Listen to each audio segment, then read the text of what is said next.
Hey, how you doing? We're on to episode 3 of Star Trek Next Generation with some amazing facts that you didn't even know. Now in this episode, Code of Honor, the crew of the Star Trek Enterprise visit planet Ligon because they need to get an antidote, a medicine, from the people of the planet. But unfortunately, of course, something goes wrong, something unexpected. Let's look into the episode. Now the alien race of the episode, the Ligonians, are seemingly humans. This is because Star Trek brain boffin himself, Gene Roddenberry, suggested that nobody watching would actually be expecting them to look like this. Now some people might suggest that completely human-looking aliens might be a cost-saving measure, but it's actually because Gene Roddenberry wanted to throw a curveball to our expectations. What a wonderful man. Now, next up, in the original script, when Tasha Yar is kidnapped, Captain Picard decides to actually not rescue her at all. As he says, "We have 65 security officers and she's easily replaced."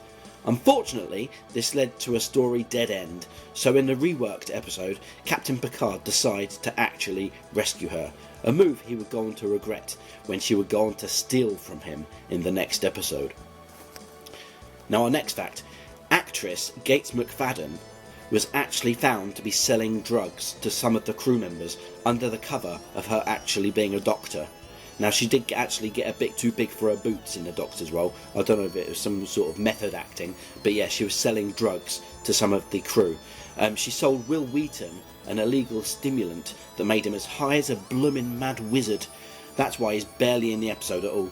Gates McFadden would argue that there was nothing in her Star Trek contract about not selling drugs to the other actors. Now in the first take of the episode, there was a scene that was in the turbo lift. Jonathan Frakes accidentally sneezes on Deanna Troi from behind, and she had a bunch of snot and spit in her hair. He sneezed because he was actually allergic to her revolting perfume that she was wearing. Obviously you can't smell the perfume when you watch the episode, but she was wearing a disgusting perfume which made him sneeze, and they had to stop production. She had to go and get some clean clothes before they could carry on. And of course wash her hair, wash out his disgusting snot.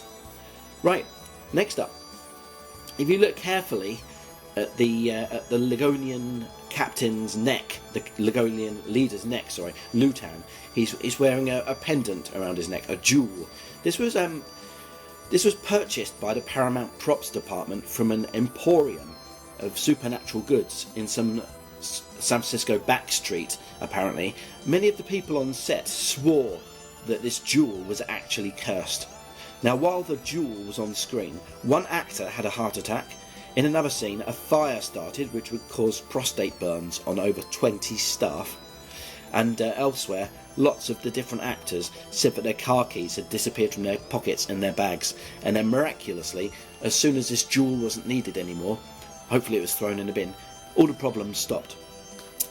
Now, the next fact. Did you notice that the aliens walk in this episode in a very stiff manner?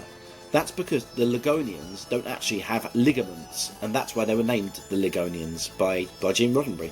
So yeah, the original plan was for them to not have ligaments, and this would be part of the story.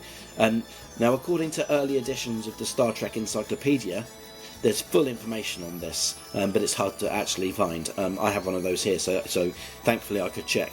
If you want to keep walking smoothly, don't be a Ligonian.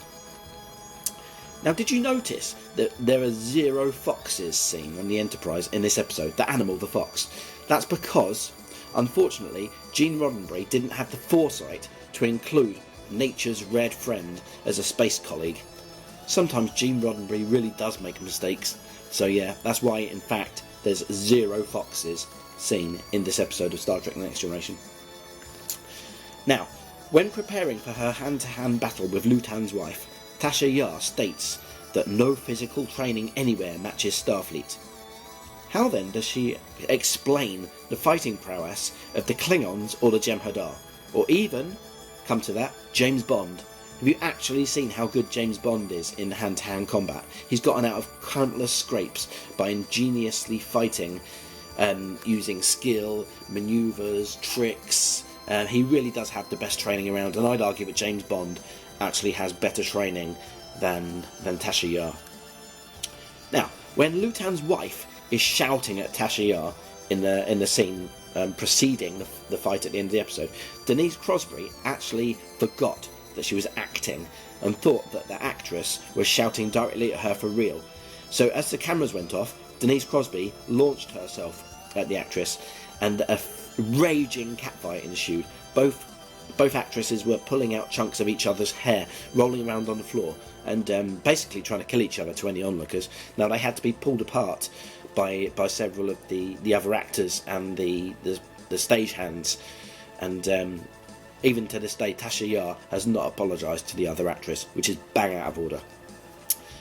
Now, during the final fight of the episode, the two fighters have to use spiked gloves, which, if you notice, actually look very realistic. They're like large metal mittens covered in nails, sharp nails. Now, the spiked gloves used in the fight to the death were not made by the props department. They're not made out of plastic or some sort of foam. They're actually real spiked gloves, which were found in the aftermath of a bloody street fight brawl in Brazil. Yeah, one of the production people was on holiday in Brazil, and they heard about just shouting down a back street. They went down there, and they sort of saw the end of a massive gang war, and there was blood, tatters, flesh, weapons all across the floor. And yeah, he found these two sort of destructively sharp gloves on the floor. So he picked them up and thought, oh yeah, I could use these in Star Trek. And hey presto, that's what we got. We got a couple of deadly looking spike gloves, which were in fact actually very deadly. Well, thanks for checking out my very good facts. Don't forget to come back next time. Give the channel a subscribe if you really don't mind. Obviously helps me out a lot, blah blah blah. And I'll keep up with these amazing facts. I'll keep you up to date with really the latest facts that you never knew. Bye.